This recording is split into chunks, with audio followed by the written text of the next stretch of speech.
오늘 하나님의 말씀은 학개서입니다. 구약성경 저 뒤쪽에 있는 마태복음 그 앞쪽에 있는 학개서 1장 구약성경 1310페이지 뒤에 화면을 참조하시고 1310페이지가 되겠습니다. 우리 성도들의 교과서는 성경입니다. 그러니까 꼭 예배 때는 성경을 놓고 우리 같이 읽으면서 은혜 받을 수 있도록 이렇게 하시겠습니다.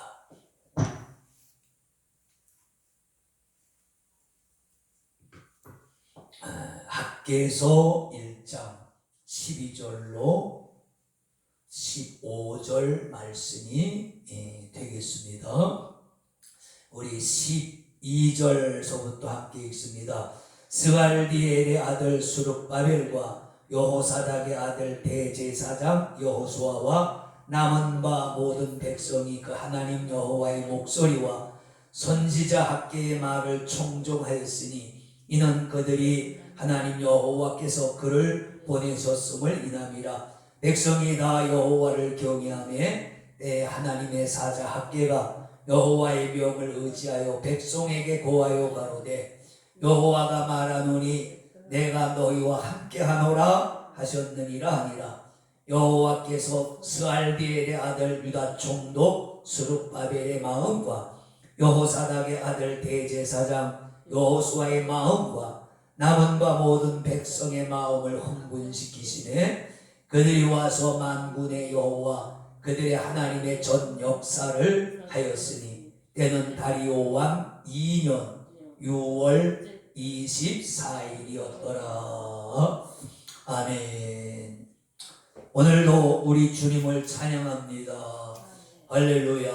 오늘도 예배에 동참하신 모든 분들 속에 성령의 말씀의 지혜가 임하시기를 축원합니다. 학개서와 스가랴서는 성전 건축에 대한 그런 말씀이 기록되어져 있는, 그러니까 성전 건축을 격려하고 독려하기 위해서 하나님께서 특별히 학개 선지자와 스가랴 선지자를 보내서 말씀하신 것을 기록한 예언서입니다. 자, 하나님께서 이스라엘의 백성의 죄로 말미암아 바벨론에 의해서 이스라엘이 멸망을 당하고 바벨론에 의해서 포로로 잡혀가죠. 그래서 70년 동안 포로살이를 하면서 많은 회개와 반석, 뉘우침, 그 다음에 하나님에 대한 그 바른 가짐이 있었죠. 70년이 다 되니까 예레미야가 그 예언한 대로 이제 돌아오게 됩니다. 이스라엘을 멸망시켰던 바벨론 제국이 망하고 페르시아 왕국이 새로 집권을 했는데 페르시아의 초대왕 다리오라고 하는 왕이 이제 이스라엘 백성들을 이제 너희는 다 돌아가도 좋다. 너희 나라, 너희 고향으로 돌아가서 너희 하나님 여호와의 성전을 건축해라. 하늘의 하나님 여호와께서 내게 복을 주시고 내게 그렇게 말씀하셨느니라는 칙령을 발표해서 이제 70년 동안 포로 생활하던 사람들이 큰 기대를 가지고 이제 예루살렘으로 돌아오게 됩니다. 예루살렘에 돌아와서 막 성전 건축을 이제 시작하는 거예요. 예루살렘 성도 다시 쌓고 성전도 다시 짓는 겁니다. 그 기초를 놓고 막 성전 건축의 역사가 일어날 때에 하나님의 일에는 꼭 사탄이 역사를 하죠. 사탄의 사주를 받은 그 주변의 이방인들이 회방을 놓기 시작해요. 저 사람들이 다시 뭔가를 반역을 꾸미려고 그런다. 그리고 모함을 하고 막 이렇게 투소를 하고 막 이렇게 해서 요즘도 그렇잖아요. 뭔 일이 있으면 예배당 지려고 그러면 민원이 들어가잖아요. 민원이 들어가면 관청에서는 아주 예민하게 반응을 하죠. 그래서 이런저런 그 방해 공작으로 인해서 기초만 놓고 성전이 이렇게 공사가 중단이 됐어요. 자, 이렇게 해서 70년이 이제 이렇게 해서 세월이 이제 흘러가게 됩니다. 그런데 이제 오늘 여기 보면 그 다리오 왕이라고 한 새 왕이 집권을 하고 이제 이렇게 있을 때에 하나님께서 이스라엘 백성들을 향해서 학개 선지자 스가랴 선지자를 보냅니다. 너희가 성전을 건축하다가 중단하고 세월이 이렇게 많이 벌써 지나가는데도 왜 성전 건축을 하지 않느냐 그러시면서 이제 학개 선지자를 통해서 말씀하시죠. 학개서 1장 8절에 보면 너희는 산에 올라가서 나무를 가져다가 전을 건축하라. 그리하면 내가 그로 인하여 기뻐하고 또 영광을 얻으리라. 나 여호와가 말하였느니라. 아멘입니다. 지금 말하는 건 학개가 말하는 거죠. 근데 학개가 내가 학개가 말한다가 아니라 여호와가 말하노라 이렇게 말하는 거죠. 왜 그러냐면 선지자는 하나님의 입이기 때문에 그래요. 입은 자기 생각을 말하는 게 아니죠. 이 몸을 주관하는 자기 주인의 생각을 말씀을 전하는 게 입이란 말. 입은 스피커의 역할이란 말. 그래서 하나님께서 이제 그런 말씀을 하시고 오늘 보면 하나님께서 그 지도자 총독 스룹바벨 총독의 마음을 감동시키시고 대제사장 여호와의 마음도 감동시키시고 남은 바 모든 백성들의 마음을 감동시켰다 그렇게 말씀합니다. 오늘 말씀은 이제 그 제목이 하나님이 감동시키시다 그렇게 제목을 정했는데 더 자세하게 말하면 하나님의 일이라고 하는 것은 어떻게 시작되는가 그거예요. 하나님의 큰 역사는 사람에 의해서 시작이 되는가 아니면 하나님에 의해서 시작이 되는가에 대한 근본적인 질문이에요. 겉으로 나타난 현상은 사람에 의해서 되어지는 것 같지만 그러니까 영적이지 않은 사람들은 이건 사람의 역사다 이렇게 말을 하는 거예요. 근데 성경은 아니라는 거예요. 하나님의 일은 하나님에 의해서 그 일이 시작되고 이루어져 간다고 하는 것을 여기서 말씀하시는 거죠. 그렇죠? 그리고 오늘 말씀은 하나님의 일은 하나님에 의해서 시작이 되고 하나님께서는 그 방향을 설정해 주신다는 거예요. 오늘도 너희는 학계를 통해서 너희는 하나님의 일을 해라 막연히 이렇게 말하는 게 아니라 산에 가서 나무를 베어다가 나의 전을 건축을 해라. 그것이 나 하나님이 기뻐하시는 일이고 하나님이 영광 받으시는 일이라고 하는 방향을 설정을 해 주시는 거예요. 그러니까 무엇을 해야 될지 어떻게 해야 될지를 방향 설정을 해 주시는 거예요. 교회는 그런 곳이에요. 성도는 그런 거예요. 내 생각을 가지고 하나님의 일을 하는 게 아니라 하나님이 나에게 시키시는 일, 하나님이 교회에게 주시는 방향, 어느 방향으로 가야 할지 그거를 하나님이 제시해 주시는 거예요. 사도행전에서도 보면 바울과 디모데 이런 분들이 모여서 에베소에서 목회할 때 성령께서 말씀하셨어요. 너희는 금식기도 하면서 내가 세우는 사람 두 사람을 따로 세우라. 그리고 바울과 바나바를 하나님이 이렇게 명령하시고 그리고 그들에게 안수해서 파송해라. 그래서 최초의 그 선교사가 파송이 되는데 거기도 보면 하나님이 무엇을 할 것인가를 어떻게 해야 될 것인가를 성령을 통해서 말씀하시는 거예요. 예수님도 그랬죠. 예수님도 하늘로 올라가시기 전에 너희는 딴거하지 말고 예루살렘에 모여서 먼저 기도해. 하나님 아버지가 약속하신 것을 받기 위해서 너희 먼저 기도해. 그러다가 성령이 오시면 너희는 권능을 받을 텐데 그러면 저희 땅끝까지 가서 내 증인이 되라. 방향 설정을 해 주시는 거예요. 교회는 먼저 기도해야 되는 거예요. 너희는 먼저 먼저 기도에 괜히 나가서 뭐 한다고 껍죽대지 말고 먼저 능력을 덧입혀올 때까지 기도해. 그리고 그 능력을 입으면 그 능력 가지고 나가서 복음을 전해. 방향 설정, 무엇을 해야 될지, 어떻게 해야 될지를 말씀해 주시는 거예요. 오늘도 하나님은 학개 선지자를 통해서 이스라엘 포로에서 돌아와서 하나님의 성전을 건축하다가 여러 가지 방해 공작이 있으니까 이게 뭐 하나님의 뜻이 아닌가? 왜 이렇게 어려워? 그리고 낙심해서 있는 그 지도자 스룹바벨 총독, 여호수아 대제사장, 총독도 맨 처음에는 활기차게 돌아왔지만 많은 방해가 있으니까 낙심이 돼서 있단 말이야. 대제사장도 낙심이 돼 있어. 대제사장이야 성전을 어서 빨리 짓고 싶죠. 그렇잖아요.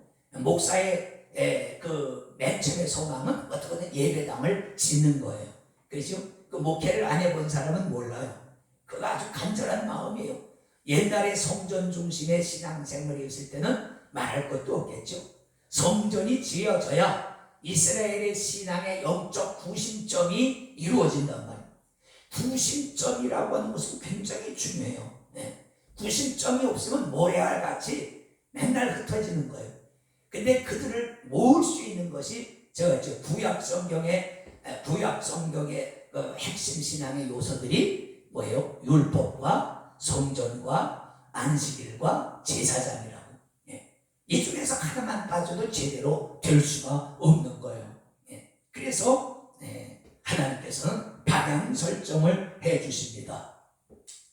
그리고 이제 하나님께서 그들에게 말씀만 하신 것이 아니라 오늘 그 14절이 아주 중요한데, 여호와께서 스알디엘의 아들 유다 총독 스룹바벨의 마음과 지도자죠.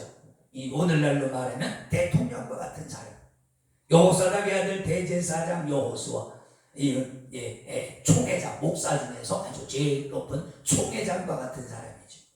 한국 교회를 이렇게 대표하는 총회장과 같은. 그 다음에 남은 바 모든 백성, 그러니까 포로로 잡혀갔다가 신앙을 가지고 열정을 가지고 돌아온 사람들. 이스라엘이 바벨론으로 70년간 포로로 잡혀가서 거기서 터잡고 많은 자손을 낳아서 이제 숫자가 늘어났지만 그 사람들이 다 돌아온 게 아니에요. 그냥 난 여기가 좋아하고 그냥 육신의 삶을 추구하는 사람들은 거기 뿌리 내리고 그냥 주저앉아서 사는 사람들이 있었고, 왜냐니까 70년이면 두 세대거든요. 30년을 한 세대라고 말하는데 두 세대가 넘도록 거기서 있었으니까 거기 뭐 기업도 있고 장사하는 거, 농사 짓는 거, 뭐 거기서 뿌리 내리고 살았으니까 그냥 여기서는 살던 데서 살 거야, 그런 사람도 있었고, 아니야, 그래도 우리는 시온을 향해서 하나님의 주신 약속의 땅을 향해서 우리가 다시 그리 가야 돼, 이런 사람들이 있었단 말이야. 그 사람들을 여기 그 남은 바 모든 백성들이에요. 하나님께서 그들을 감동시키셨다. 오늘 제 성경은 오래된 성경이라 하나님께서 그 백성을 마음을 흥분시켰다, 그렇게 말씀을 하고 계십니다. 그런데 새한글 성경을 보면 올해 2025년에 발간된 새한글 성경을 보면 그 영을 일깨워, 그렇게 나왔어요. 그 영을 일깨워. 그 다음에 다른 성경은 감동시키심에, 그렇게 나오고, 그 다음에 홀리 바이블이라고 하는 조금 된 성경에 보면 그 영을 자극하셨다, 자극하시고 흔들어 놓으셨다도 되는 거예요. 그 영을, 그러니까 잠자는 영혼을 흔들어 놓으셨다는 거예요. 너 일어나, 이렇게. 그게 또 맞는 표현일 수도 있어요. 그러니까 잠자는 영혼을 자극하셨다는 거예요. 너 그러면 안 돼. 그러니까 뭐 이게 여기는 흥분시켰다, 깨워주셨다, 감동시켰다, 자극하셨다, 다 비슷한 말이에요. 그 주저앉아 낙심하고 있던 그 백성들의 마음을 지도자의 마음에서부터 목사의 마음, 성도들의 마음을 감동시켜서 흔들어 깨우셨다는 말이에요. 그런 거예요. 하나님은 내 일을 해 성전을 지어고 방향을 설정해 주시고 그것을 할 수 있는 성령의 감화와 감동을 주신 거예요. 그냥 해하고 가만히 계신 것이 아니라 그들을 우리가 보통 그런 말이죠. 성령의 감화와 감동. 감화는 마음에 작용하는 거고 감동은 움직였다는 말이에요. 하나님이 마음에 주신 거에 의해서 내 몸이 움직였다. 그래서 감화만 받으면 안 돼. 감화와 더불어 감동을 받아야 돼. 그래 움직여. 왜 그렇잖아요. 주일날은 교회 가야 되는데 하고 주저앉아 있잖아. 새벽에 기도해야 되는데 하고 주저앉아 있잖아. 신앙생활 열심히 해야 되는데 그리고 차일 필 미루면 주저앉아 있잖아. 그게 뭐예요? 감화는 받았는데 감동을 못 받아서 그래. 감동까지 받으시는 저와 여러분 되기를 축원합니다. 다시 한번 축원합니다. 믿음대로 될지어다. 글쎄요. 감화만 요즘 대부분 받아.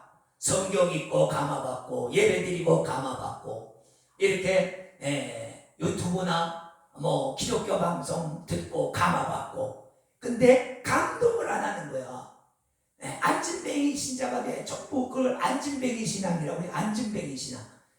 주저앉아서 기도도 못하고 찬송도 못하고 감사도 못하는 안진뱅이 신앙이 된단 말이야. 하나님께서 그 백성들 지도자에서부터 목사 그러니까 대통령 목사 성도 백성들 성도들의 마음을 감동시키셨다. 그런 말씀입니다. 그런데 이제 중요한 것은 그 12절에 보면 그런 말이 있죠. 스알디엘의 아들 스룹바벨과 여호사닥의 아들 대제사장 여호수아 남은 바 모든 백성이 그 하나님 여호와의 목소리와 선지자 학개의 말을 청종하였으니 그랬다. 청종이 제 성경에는 오래된 성경이라 청종했다. 요 말은 뭐냐? 하나님의 말씀을 들을 듣고 종은 복종할 종자죠. 듣고 순종했다는 말이에요. 청종이란 말은 듣고 아까 이 감화와 감동과 같은 말이에요. 하나님의 말씀을 들은 거로 끝나는 게 아니라 그 말씀대로 움직였다는 말이에요. 여기도 그들이 그 말에 청종을 한 거예요. 그래 우리가 가만히 보니까 먹고 사느라고 너무 우리가 안일에 빠져 있었구나. 하나님이 여기서 말씀을 하셨잖아요. 그 4절 말씀에 그랬잖아요. 하나님의 이전은 황무하였거늘 그때 너희가 이때 판벽한 집에 거하는 것이 가하냐. 9절 하반절에 내 집은 황무하였으되 너희는 각각 자기의 집에 빨랐습니다. 그러니까 너희 집은 아주 고급스럽게 아름다운 가구로 잘 치장하고 잘 살면서 하나님의 성전은 기초만 놓고 벽돌 쌓다가 말았는데 이렇게 되어 있어도 너희가 가만히 있는 것이 너희가 가하냐. 그래서 성경에 너희 행위를 한번 돌아봐라. 너희 행실을 한번 돌아봐라. 그렇게 말씀을 했죠. 이 굉장히 중요한 거예요. 그래서 주님이 말씀하셨잖아요. 너희 가는 길을 조심히 한번 생각해 봐라. 너희가 이 지금 가는 길이 신앙인의 길로서 이것이 합당한지 합당치 않은지 너희 길을 한번 돌아보라. 지난번에 그걸 말씀을 드렸잖아요. 그러니까 하나님이 이 이스라엘이 청종할 수 있게끔 감화와 감동을 시키시는 거예요. 그리고 이제 중요한 게 지금 12절 말씀드린 거예요. 아무리 하나님이 말씀하셔서 방향을 설정해 주시고 이것을 하라 하시고 감화와 감동을 주셨어도 내가 순종하지 아니하면 아무 일도 일어나지 않습니다. 그게 중요한 거예요. 여기 청종했다는 말은 그 말에 종자가 쫓을 종자잖아요. 그 말에 복종했다는 말이에요. 하나님의 말씀에 구원이가 있어서 하나님의 말씀이 구원이로 내게 다가와야 내가 그 말씀에 순종하든지 복종하든지 하게 되는 것입니다. 왜 안 되는 줄 아세요? 우리가 하나님의 말씀에 권위를 두지 않기 때문에 그런 거예요. 저도 그렇고 여러분도 그렇고 보면 그냥 말씀을 흘려듣는단 말이에요. 이건 정말로 나를 살거나 죽게 하는 하나님의 말씀이라고 그러면 순종하죠. 그러니까 하나님의 말씀이 중요한 것은 내게 하나님의 말씀의 권위로 다가오느냐 그냥 뭐 책 읽는 소리로 들리느냐 그것 차이란 말이죠. 근데 이때의 이스라엘은 하나님께서 말씀하실 때에 그것을 듣고 순종했더라 복종했더라는 그래서 하나님의 성전의 역사가 이루어진 것. 그래서 오늘 그 14절 하반절에 보면 만군의 여호와와 그들의 하나님의 전 역사를 하였으니 그랬잖아요. 이건 과거사죠. 이미 했다 하였으니 때는 다리오 왕 2년 6월 24일이었다. 날짜를 몇 년 몇 월 며칠까지 정확하게 그렇게 말씀을 하죠. 다리오 이제 학계에게 말씀이 처음 임한 게 뭐예요? 1장 1절 다리오 왕 2년 6월달 초 하루 2년 6월 근데 여기 보니까 7월 그달 그러니까 2년 6월 24일 초하루인데 24일에 그들이 다시 움직이기 시작했다는 거예요. 왜? 하나님이 그들의 마음을 자극하셨단 말이에요. 하나님이 그들의 마음을 들쑤셔놨단 말이에요. 잠자는 자들의 영혼을 들쑤셔놨단 말이에요. 그래서 여호와께서 하나님이 감동시키시다. 하나님의 일은 하나님이 하셔야 시작하셔야 되는 거예요. 우리가 가만히 볼 때 내가 한 것 같고 그렇잖아요. 목사의 입장에는 목회를 내가 하는 것 같지만 사실 나를 통해서 하나님이 하신다는 믿음이 있어야 되고 성도들은 신앙생활 내 혼자 100% 하는 것 같지만 아니 하나님께서 성령을 보내셔서 나를 감화 감동시켜서 나를 통해서 하나님의 역사와 하나님께 예배를 드릴 수 있도록 역사하시는 거죠. 다시 한번 말씀드리지만 하나님이 아무리 말씀하시고 하나님이 아무리 또 이렇게 감화와 감동을 주셔도 내가 불순종하면 내가 움직이지 아니하면 아무 일도 일어나지 않는다 라는 것. 할렐루야. 그러니까 기도도 그냥 해야 돼. 기도도 하고 찬송도 하고 잘하고 잘못하고는 없는 거예요. 잘하고 잘못하고 예배도 자꾸 드리고 신앙생활도 자꾸 하고 그래야 뭐가 되든지 되는 거죠. 가만히 앉아있으면 아무것도 되는 것이 없다고 하는 사실 우리는 꼭 기억해야 될 줄로 믿습니다. 그렇습니다. 하나님의 일은 하나님이 역사하십니다. 기도하겠습니다. 거룩하신 아버지 감사하고 찬양하고 경배를 드립니다. 하나님께서 이스라엘이 무능력에 빠져 있을 때에 낙심해 있을 때에 학계 선지자를 보내서 그들의 마음을 감화와 감동시키셨다고 했습니다. 주여 오늘도 성령이 우리에게 오셔서 우리 마음을 감화 감동시키소서. 아버지 하나님 성령을 잊게 하시고 아버지 앞에 기도하게 하시고 선교에 동참하게 하시고 하나님의 일을 내 나름대로 할 수 있는 지혜가 능력이 파워가 있게 하여 주시옵소서. 예수님 이름으로 축복하고 기도를 드리옵나이다. 아멘.